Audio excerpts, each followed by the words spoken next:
3:15 in the morning. The Persian Gulf. 6 combatant craft medium stealth boats cut through the oily black water toward the northern tip of Siri Island, their low-profile hulls throwing almost no wake as they maintained a steady speed of 35 knots. The 6 vessels moved in a staggered line abreast formation, each one separated by exactly 50 meters, guided by encrypted blue force tracking data that flickered on the small, dimmed displays inside the cockpits. Every radar station along the Iranian coast was actively sweeping the horizon, but today, the United States Marine raiders were betting their lives on the carbon fiber composites and radar-absorbent paint that made their craft nearly invisible to the aging systems of the Revolutionary Guard. The air was thick with the heavy, stagnant heat of the Gulf, carrying the sharp scent of diesel fuel and the metallic tang of the salt spray that crusted on the tactical goggles. Of the 36 men huddled in the open cockpits, each raider was weighed down by 80 pounds of specialized equipment, including suppressed Mark 17 rifles, belt-fed machine guns, and the heavy thermite charges required to melt through the reinforced steel of mobile missile launchers. The humidity was an oppressive weight, a physical force that pressed the salt against their skin and made their moisture-wicking combat shirts feel like lead weights against their chests. This was not a routine patrol or a show of force, but a precision strike designed to blind the enemy before a larger naval task force entered the narrowest point of the strait. For 3 weeks, the Noor anti-ship missile battery on Siri Island had been the primary obstacle to international shipping, its long-range radar painting every tanker and destroyer that dared to pass within 80 kilometers of the coast. The mission was simple in its objective, but surgical in its requirement. The raiders had to land, infiltrate the high ground, and destroy the mobile launchers before the Iranian defenders could realize the perimeter had been breached. Inside the lead boat, the team commander checked his ruggedized tablet, watching the digital countdown that marked their window of opportunity before the rising moon illuminated the white foam of their hulls. The global positioning system coordinates showed they were now exactly 4 kilometers from the jagged, limestone cliffs of the northern insertion point, a stretch of coastline the Iranians considered impassable due to the sharp rocks and heavy surf. This perceived weakness was exactly why the planners at Special Operations Command Central had chosen it. The enemy would be looking toward the sandy beaches to the south, not the vertical walls of stone to the north. The logistics of the operation had been calculated down to the last liter of fuel and the last ounce of cooling water for the boat engines. The combatant craft mediums had launched from the well deck of a disguised heavy-lift ship 90 miles to the west, running at high speed through the dark to reach this terminal phase of the approach. Every sailor on the craft knew that if an engine failed now, there was no recovery plan that did not involve a direct confrontation with the Iranian Navy. They were operating without the safety net of a nearby carrier strike group, relying instead on the silence of their approach and the speed of their execution. As the boats slowed to 5 knots, the sound of the powerful diesel engines transitioned into a low, rhythmic thrum that was easily swallowed by the sound of the waves crashing against the distant cliffs.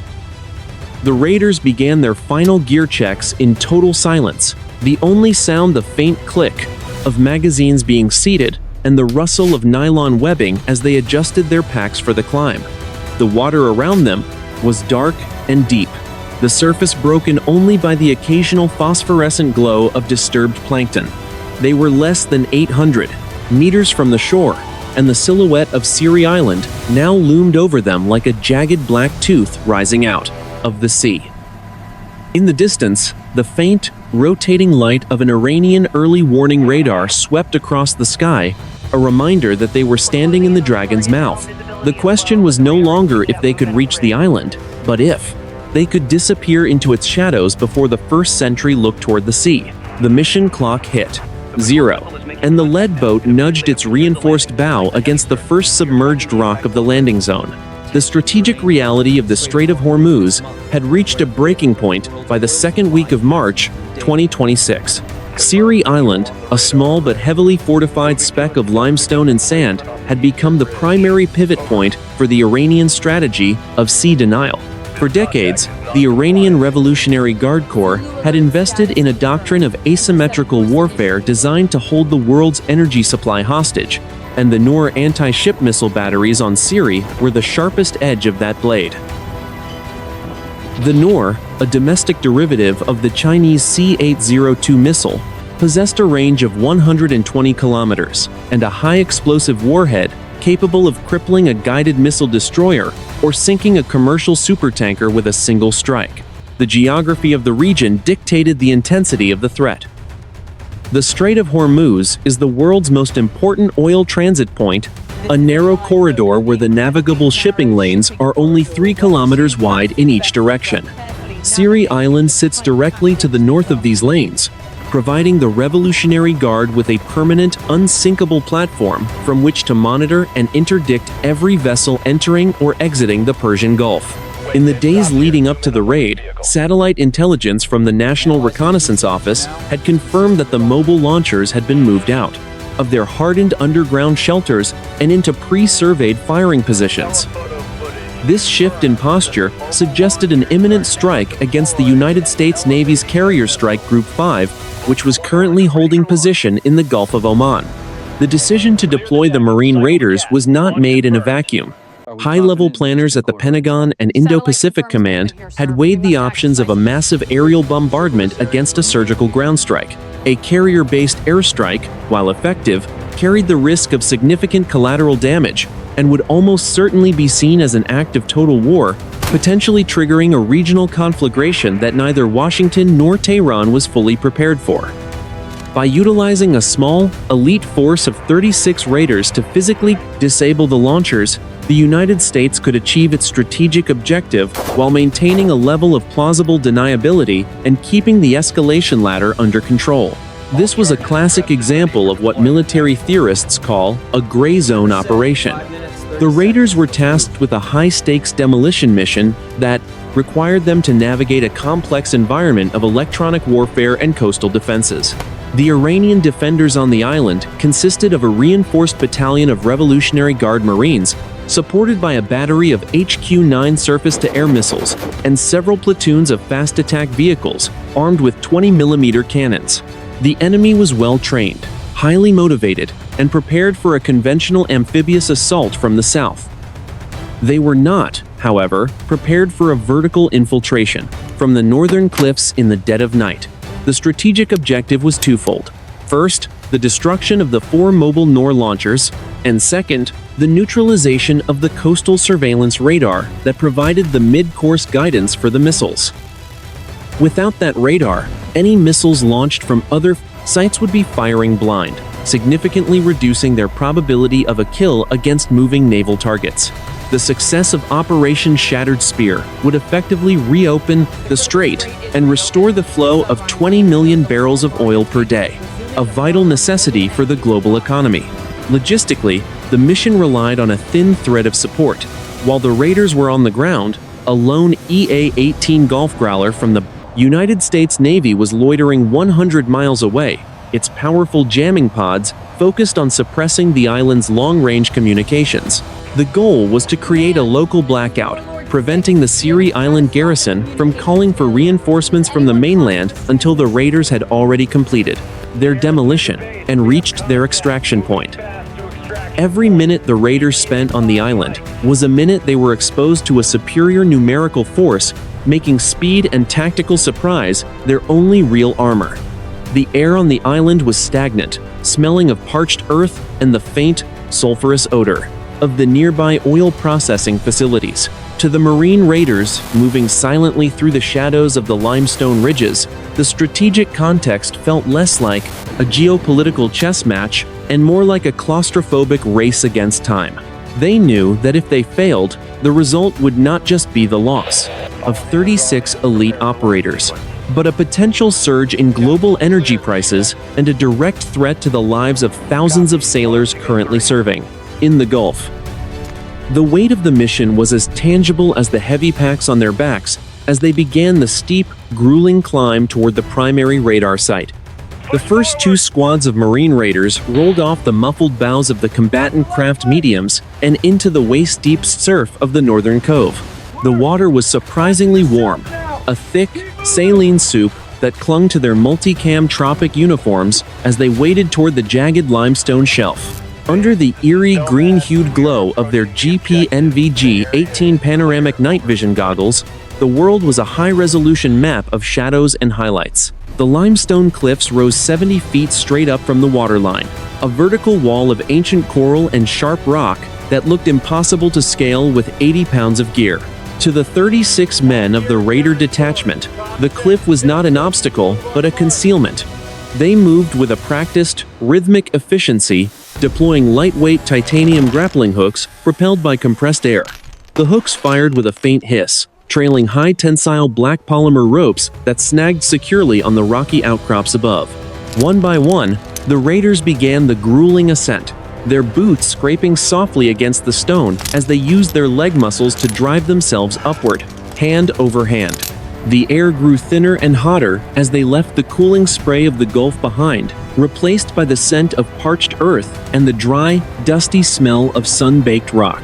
At the summit, the lead scout rolled over the crest and immediately went prone, his Mark 17 suppressed rifle scanning the horizon. 200 meters to the south, the early warning radar site sat perched on the highest point of the ridge. It was a skeletal lattice tower, topped by a rotating parabolic dish that hummed with a low-frequency vibration, sweeping the northern horizon for the very aircraft the Raiders were currently shielding.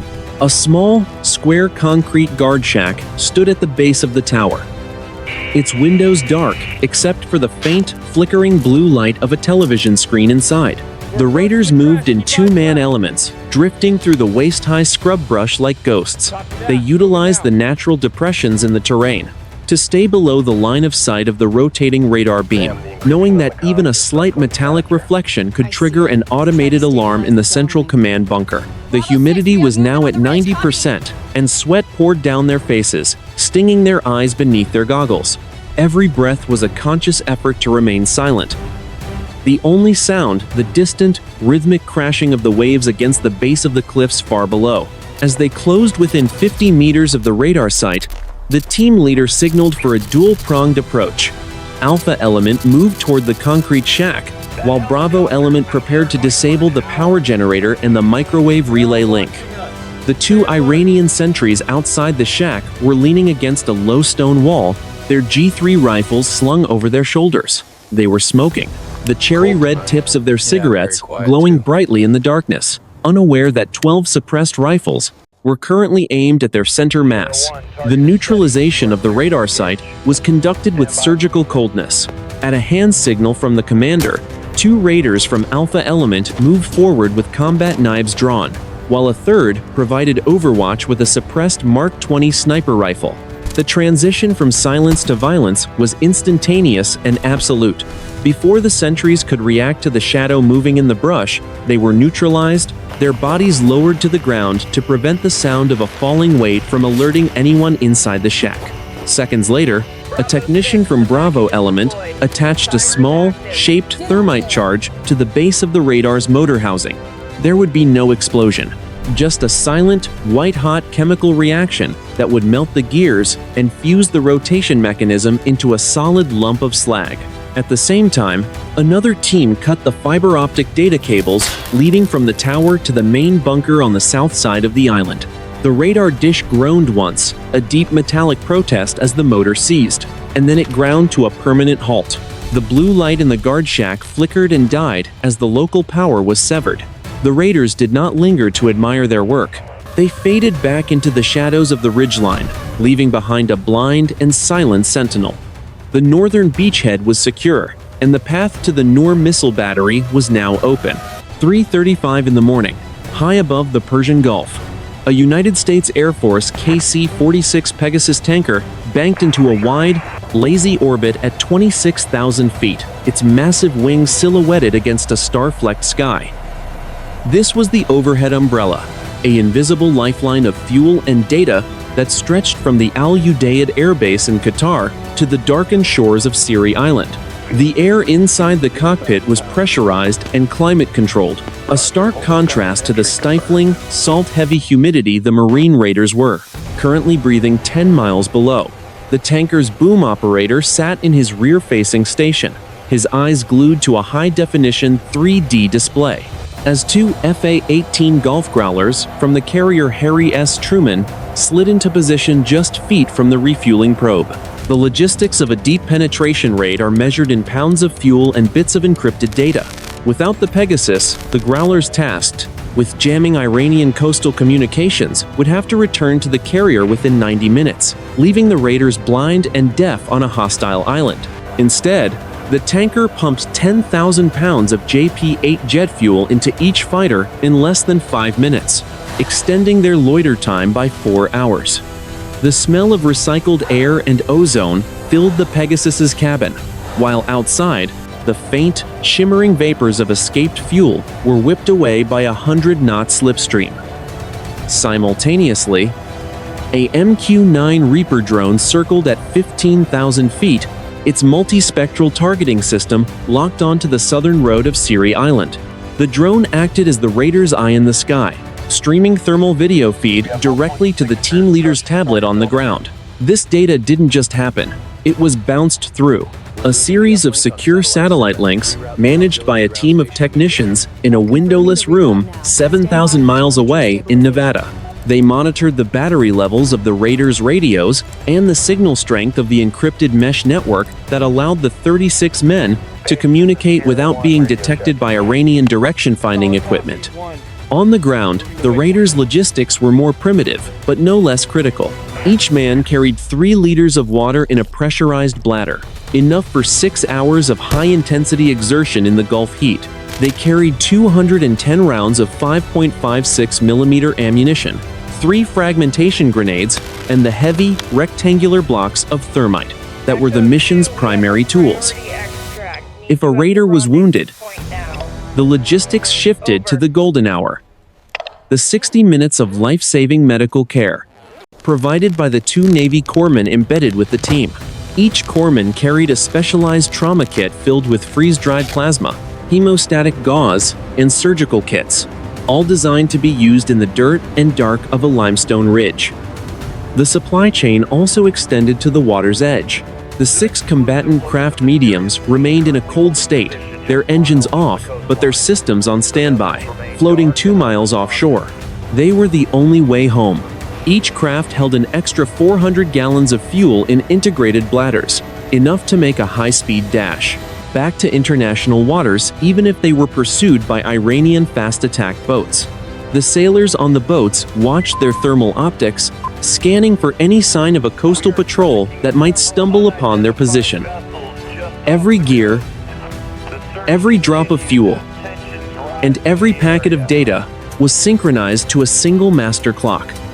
If the tanker was forced to abort due to a mechanical failure, the Growlers would lose their cover, the raiders would lose their radio silence, and the entire mission would likely be scrubbed. The Umbrella was a masterpiece of planning and tension, a high-altitude dance of steel and silicon that provided the narrow margin of safety the Marines needed to survive.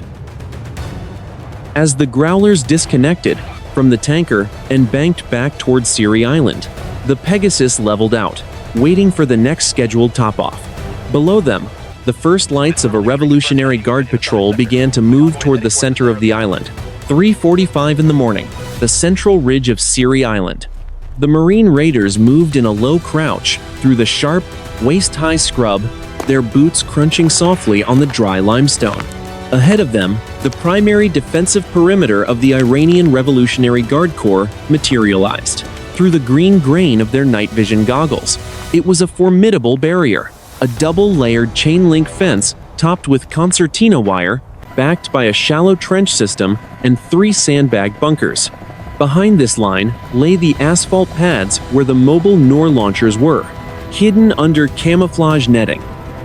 The air was heavy with the smell of parched earth and the faint chemical scent of the insecticide used around the barracks. The silence was broken by the sharp, metallic click of a safety being disengaged. A raider from the breach team stepped forward, placing a specialized linear cutting charge against the fence. The transition from infiltration to open combat happened in a heartbeat. The trigger was squeezed. The linear charge detonated with a sharp, high-pressure crack that sent a white-hot jet of molten copper through the steel links, vaporizing the fence in a 2-meter section. Simultaneously, the raiders' support element opened fire with 2 Mark 48 machine guns. The weapons shrieked in the darkness, long tongues of orange flame licking out from the muzzles as they hammered a steady rhythm of 7.62mm rounds into the Iranian bunkers. The heat blast from the machine guns washed across the faces of the raiders, and the acrid, biting stench of burnt gunpowder instantly replaced the stagnant night air. The impact was devastating. The first burst of heavy machine gun fire punched through the sandbags of the center bunker, the rounds disintegrating the protective layers and finding the ammunition stored inside. Fire punched through the sandbags of the center bunker, the rounds disintegrating the protective layers and finding the ammunition stored inside. A stack of 40mm grenades ignited, and the bunker erupted from the inside out. A massive fireball bleached the sky white for 3 seconds. 40mm grenades ignited, and the bunker erupted from the inside out. A massive fireball bleached the sky white for 3 seconds, throwing 6-ton concrete slabs and shredded equipment into the air. One Iranian soldier was thrown 10 meters back by the shockwave, his body hitting the stained limestone with a sickening thud, while the secondary explosions from the grenades sent jagged shards of hot metal whistling through the raiders' formation. The defender reacted with desperate violence. Within seconds, the surviving Iranian guards scrambled into their firing positions, the night erupting with the distinctive, heavy thud-thud-thud of an 82mm mortar tube. The first mortar round slammed into the rocky ground 50 meters to the left of the raiders, the blast wave throwing 2 Marines off their feet and peppering the dirt with hot shrapnel. From the darkness of the trench line, a Revolutionary Guard sergeant rallied his men, and a hail of AK-47 fire began to stitch across the limestone ridge. The Iranians did not retreat. They surged forward in a counterattack, throwing fragmentation grenades that exploded in flashes of red and yellow, the pressure of the detonations compressing the chests of every man in the breach zone. The immediate aftermath was a scene of chaos and fire. Black, oily smoke boiled up from the shattered center bunker, obscuring the night vision of both sides. The raiders were now pinned behind a low rock shelf, their ears ringing from the concussive force of the mortar strikes and the constant, deafening roar of their own suppressive fire. The air was a thick fog of dust, cordite, and the smell of burning rubber from the tires of a nearby transport truck that had been shredded by gunfire. The breach had been made, but the raiders were now locked in a life-or-death struggle for every inch of the ridge, and the main objective, the missile launchers, remained 200 meters away through a wall of lead. The team leader keyed his radio, his voice calm despite the storm of steel around him. He called for a shift in fire, directing the Bravo element to flanking positions, while Alpha held the line at the fence. The battle for Siri Island had transitioned from a silent shadow walk into a grinding war of attrition, and the clock was ticking toward sunrise. The firefight at the perimeter fence had transformed the central ridge into a landscape of flickering shadows and strobing muzzle flashes. With the Iranian defenders pinned down by the initial shock of the breach, the Raider team leader initiated a pre-planned tactical maneuver to break the stalemate. This was not a blind charge. It was a coordinated application of multi-domain power. Using a handheld laser designator, the forward observer painted a pair of Sapphire fast attack vehicles that were racing up the southern access road, their headlights bouncing erratically, as they prepared to reinforce the trench line. High above, the MQ-9 Reaper drone received the laser handoff. The drone operator, sitting in a climate-controlled station thousands of miles away, released 2 small-diameter bombs. The munitions fell silently through the thin atmosphere, guided by GPS and the laser spot. Seconds later, the vehicles disappeared in twin vertical columns of white fire and pulverized steel. The shockwave rolled over the ridge, a physical punch that rattled the teeth of the raiders and silenced the Iranian mortar tube for several crucial seconds. Taking advantage of the disorientation, Alpha Element deployed a wall of M84 stun grenades into the Iranian trench line. The flashbangs detonated with a blinding 1 million candela flash and a 170 decibel bang, an overpressure wave designed to shatter the equilibrium of anyone within 10 meters. As the white light bleached the night, the raiders surged forward. They moved in four-man stacks, utilizing high-ready weapon positions to sweep the trenches with short, controlled bursts of 5.56 millimeter fire. The raiders utilized a technique known as flowing, where each man moves into the next unoccupied space, ensuring 360 degrees of security. The smell of burnt powder was now joined by the stench of scorched earth and the metallic tang of blood, as the Iranians were forced into a chaotic retreat toward the secondary defensive line. Every Marine raider was a moving sensor, their head-mounted displays sharing target data and ammunition counts in real time, allowing them to adjust their pace to the enemy's collapsing resistance. To the south, the Iranian battalion commander attempted to reorganize his remaining forces near the hardened bunkers. He ordered a platoon of soldiers to fix bayonets and prepare for a countercharge, a desperate measure born of the realization that their sophisticated surveillance systems had failed them. However, the raiders were already shifting their geometry.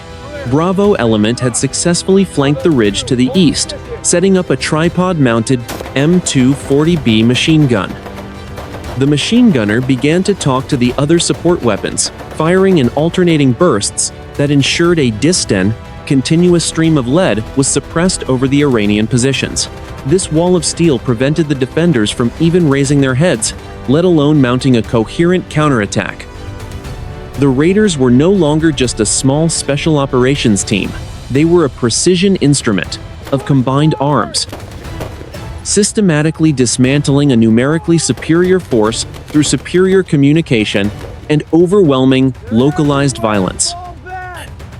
As the second defensive line began to crumble, the raiders didn't stop to consolidate their gains. They pushed through the thickening smoke, their eyes fixed on the mission's primary objective. The path to the Noor missile battery was now clear of organized resistance, but the heat of the state, burning vehicles, and the constant roar of gunfire served as a reminder that they were still deep in enemy territory. The clock showed 4 o'clock in the morning. They had exactly 90 minutes to find the launchers, destroy them, and reach the extraction beach before the first light of dawn brought the full weight of the Iranian Air Force down upon their heads. 4:10 in the morning, the southern slope of the central ridge. The Marine raiders moved past the burning husks of the Saphir vehicles, the heat radiating off the twisted metal in shimmering waves that distorted their night vision for a few fleeting seconds. The air was a suffocating mix of diesel smoke, pulverized limestone, and the ozone scent of the drone-delivered munitions. As the team pushed over the final rise, the primary objective finally came into view. Hidden within a natural depression in the terrain, the Iranians had constructed 4 reinforced concrete bunkers, their entrances draped in heavy, radar-scattering camouflage netting that mimicked the surrounding scrub brush. Through the high-resolution thermal optics of the Lead Scout, the heat signatures of the mobile launchers were unmistakable. The massive, box-shaped canisters of the Noor anti-ship missiles sat atop heavy-duty 10-wheel trucks, the engines of the vehicles still, radiating a dull orange glow from a recent warm-up. These were the weapons that had held the entire carrier strike group at bay.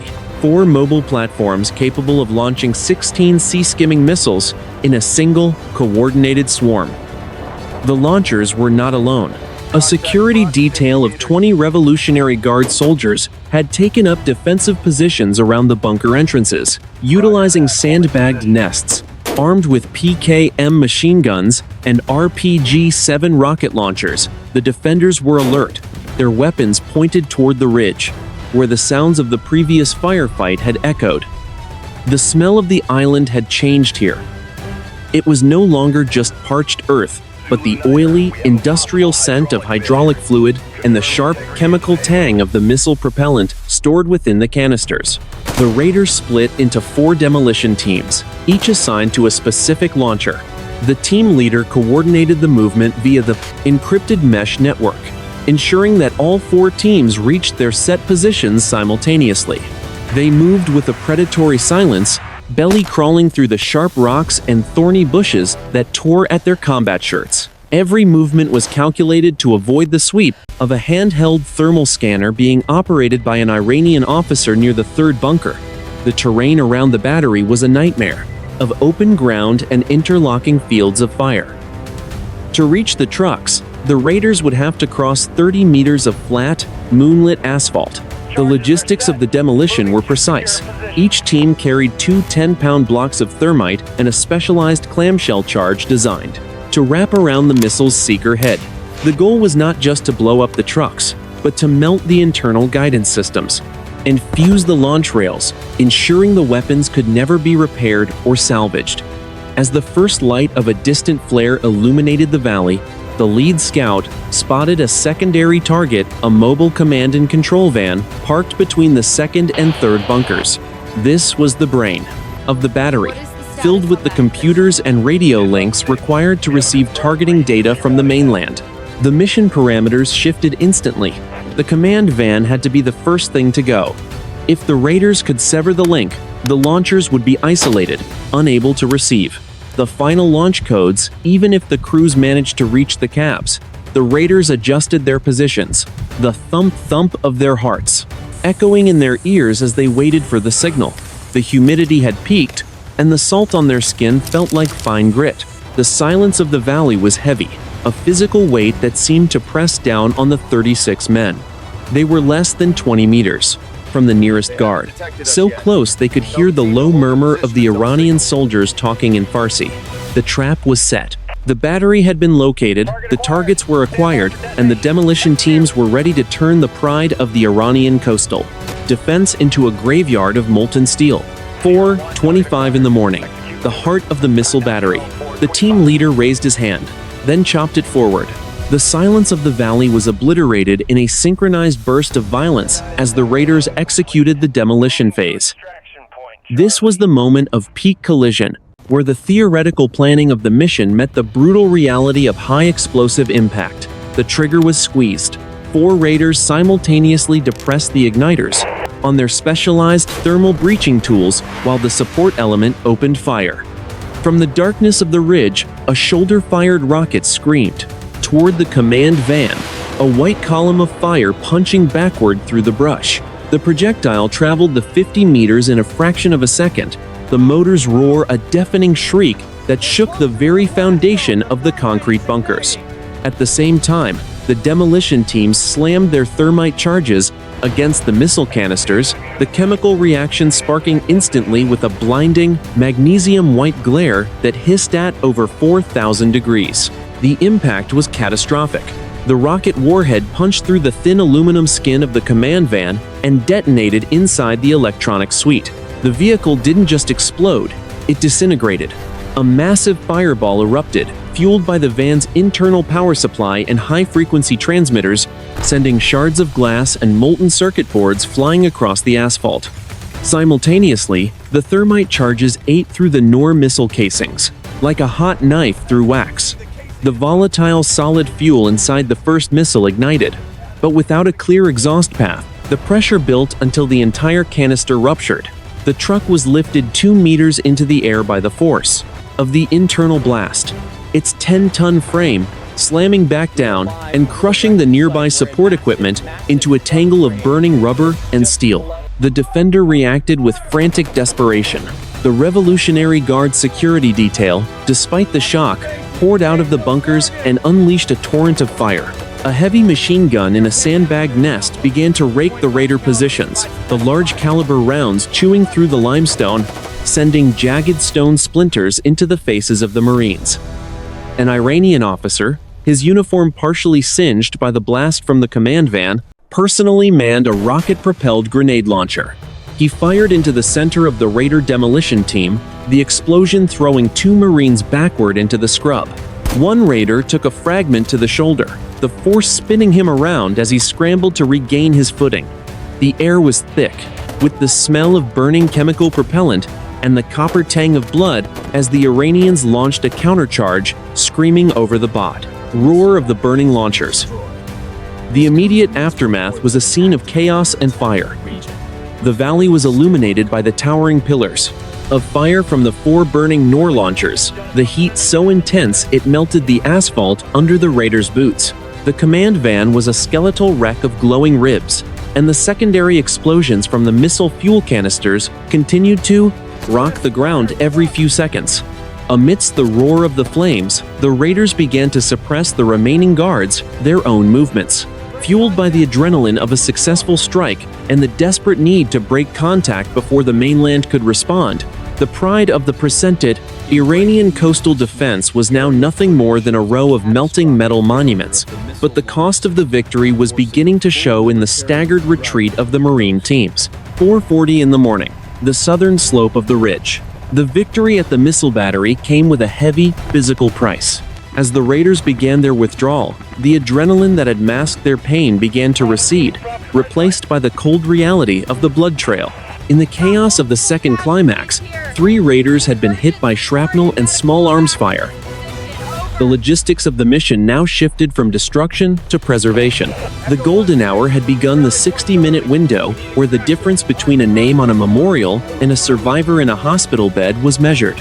In the steady hands of 2 Navy corpsmen, the team reached a temporary casualty collection point in a shallow limestone depression 500 meters from the burning battery. The air here was thick with the smell of scorched earth, the metallic scent of fresh blood, and the chemical sting of the antiseptic wipes being ripped open. One raider, a corporal from the demolition team, lay on his back, his multicam trousers soaked dark from a deep shrapnel wound in his upper thigh. The second corpsman worked with a focused, mechanical intensity, applying a ratcheting medical tourniquet high on the limb. He twisted the windlass until the arterial bleeding stopped. The wounded Marine, gritting his teeth so hard a filling cracked, but he didn't make a sound. Logistics on a covert raid are a zero-sum game. Every ounce of medical supplies used was an ounce that wouldn't be available if another engagement occurred during the extraction. The corpsmen deployed Valkyrie kits, specialized, low-volume units of freeze-dried plasma. They mixed the powder with sterile water, the liquid swirling into a life-saving amber hue, before being pumped into the corporal's vein via an intraosseous starter, a needle driven directly into the bone of his shoulder to ensure rapid absorption.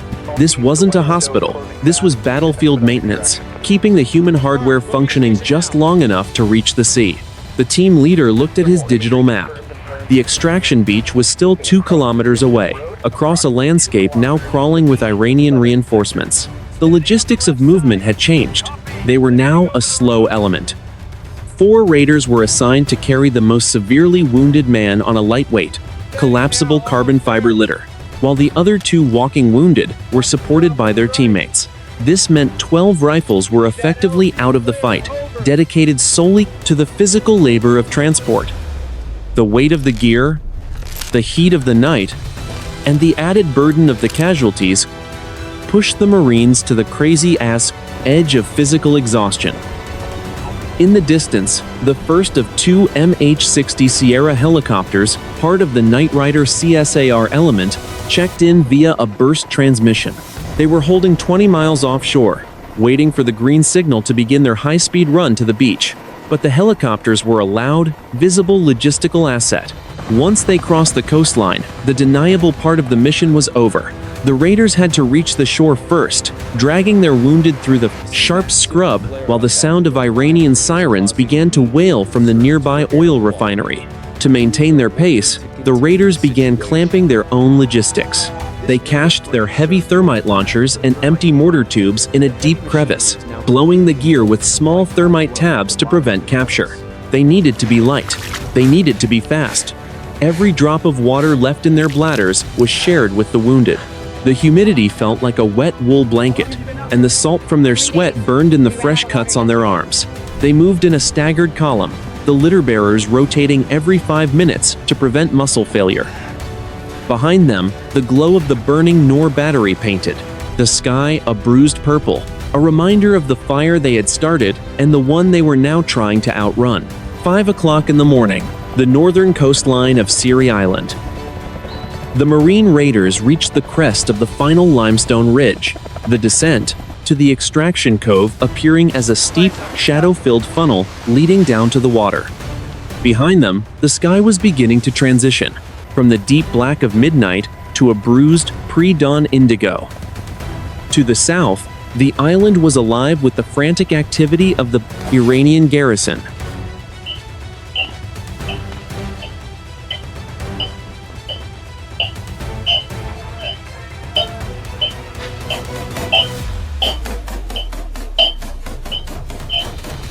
Crisscross the central plateau, and the rhythmic thud-thud-thud of heavy machine guns echoed as the Revolutionary Guard blindly raked the brush, hoping to catch a glimpse of the retreating force. The extraction was the most vulnerable phase of the operation. The 6 combatant craft medium boats had moved back toward the shore, their low-profile bows nudging into the surf, engines idling in a whisper mode that was barely audible over the crashing waves.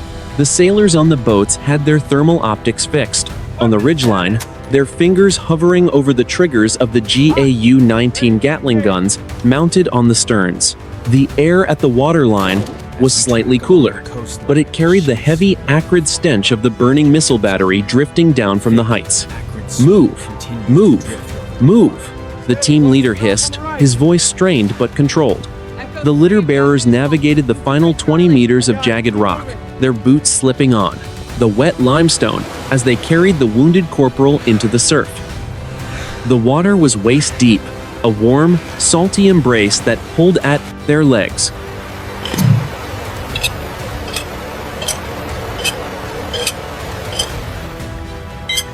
As the raiders waded toward the waiting boats, the extraction cove was suddenly illuminated by the blinding white light of a parachute flare launched from the Iranian ridge above. The silence was shattered instantly. An Iranian fast attack craft, a Blade Runner-class boat armed with a twin-barrel 20mm cannon, rounded the eastern headland only 800 meters away. Its powerful searchlight cut through the darkness, locking onto the white foam around the combatant craft mediums. The Iranian boat opened fire immediately, the heavy rounds skipping across the surface of the water, like lethal stones, throwing up geysers of spray that drenched the raiders as they scrambled over the gunwales of their craft. The response from the raiders was a wall of lead. The 3 GAU-19 Gatling guns on the American boats roared to life, their cyclic rate of fire creating a continuous, terrifying drone that sounded like a giant sheet of metal being torn in half. Thousands of rounds of .50 caliber ammunition chewed into the Iranian fast attack craft, the tracers creating a solid bridge of light between the two forces. The Iranian boat's windshield shattered, and its engine compartment erupted in a fountain of sparks and oily black smoke. The vessel veered wildly to the left, its hull scraping against a submerged reef before it rolled onto its side, the searchlight spinning uselessly into the sky. The last of the raiders hauled themselves into the boats. The wounded were secured in the center consoles, and the boat commanders slammed the throttles forward. The powerful diesel engines screamed as they transitioned from a low hum to a deafening roar. The jet drives kicking up massive plumes of white water. The 6 stealth boats banked hard toward the open sea, their hulls vibrating with the intensity of their 50-knot sprint. As they cleared the 3-mile limit, the raiders looked back. Siri Island was a dark silhouette, punctuated by the glowing orange embers of the destroyed missile battery and the flickering fires of the neutralized radar site. They had breached Dragon's Den, executed their mission, and fought their way out. But the horizon was already turning gray. The cover of night was gone. They were now 6 small targets in a very large, very hostile sea, racing toward the safety of the international shipping lanes, while the first Iranian reconnaissance planes began to take off from the mainland.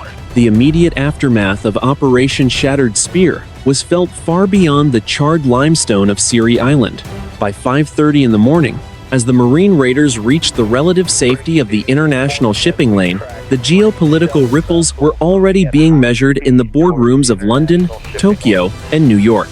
The strategic impact of the raid was a masterclass in the application of surgical force to achieve a global economic result. The most tangible result was the neutralization of the Noor anti-ship missile threat. With the destruction of the 4 mobile launchers and the primary surveillance radar on Siri Island, the A2AD, or anti-access area denial bubble that Iran had painstakingly constructed over the Strait of Hormuz, was effectively punctured. For the first time in 3 weeks, the maritime insurance rates for VLCCs, or very large crude carriers, began to stabilize. The Siri blockade, as the international media had dubbed it, was over. By midday, the first convoy of 6 tankers, led by a United States Navy guided missile destroyer, passed through the Narrows without being painted by a single targeting radar. Strategically, the United States had sent a message of precision and capability. By choosing a special operations raid over a conventional air campaign, Washington avoided the international condemnation that typically follows large-scale bombing.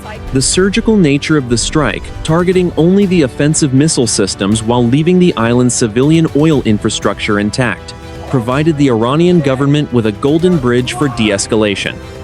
It proved that the United States could reach out and touch the most sensitive military assets of a regional power with zero warning, bypassing billions of dollars of integrated air defense systems. However, the impact was not without its complications.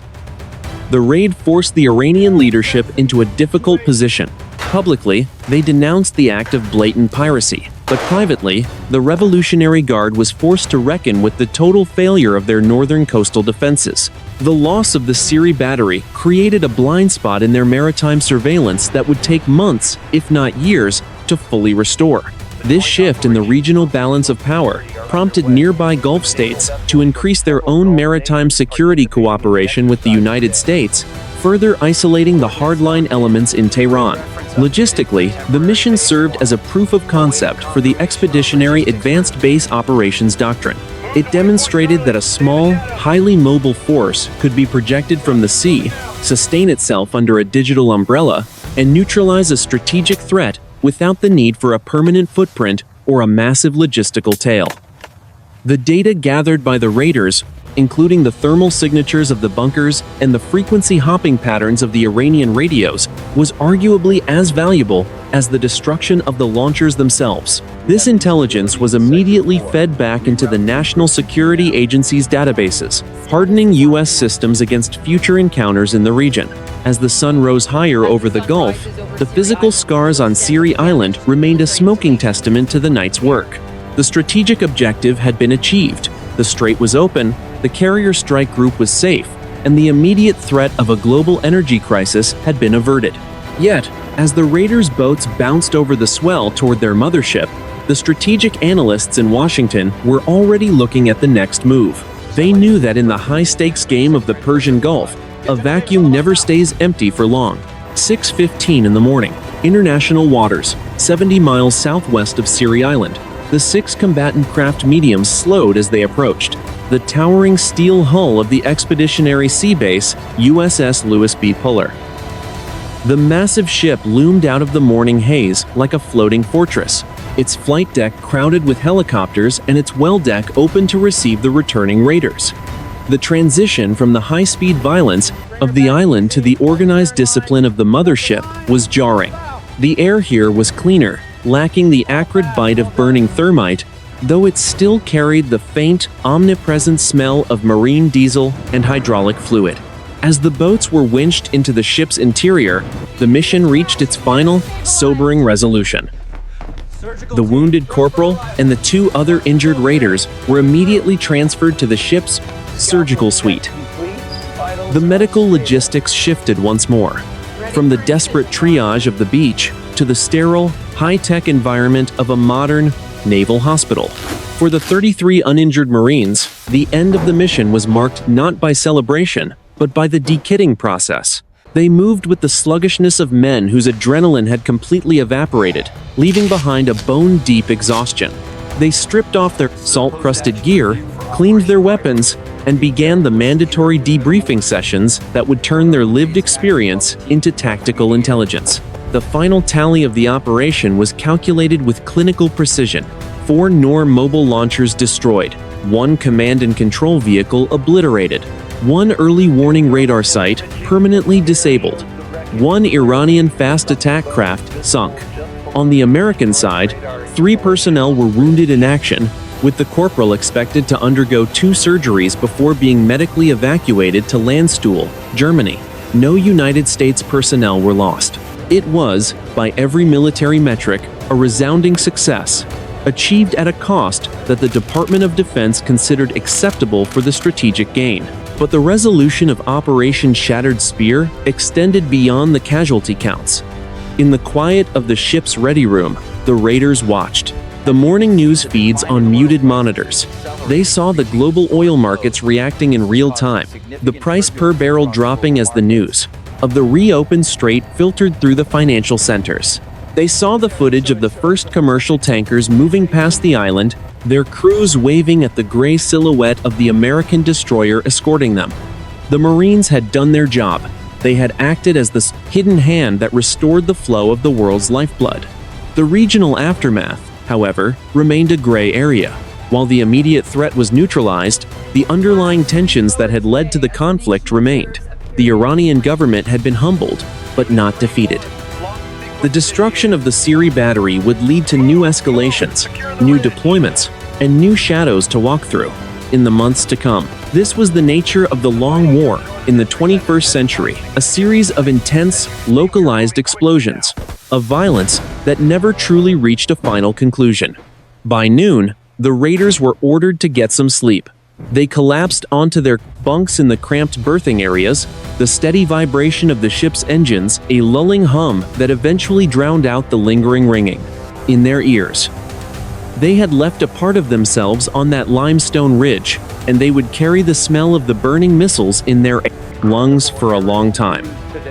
As the USS Louis B. Puller turned its bow toward a new station, the mission of Operation Shattered Spear was officially closed.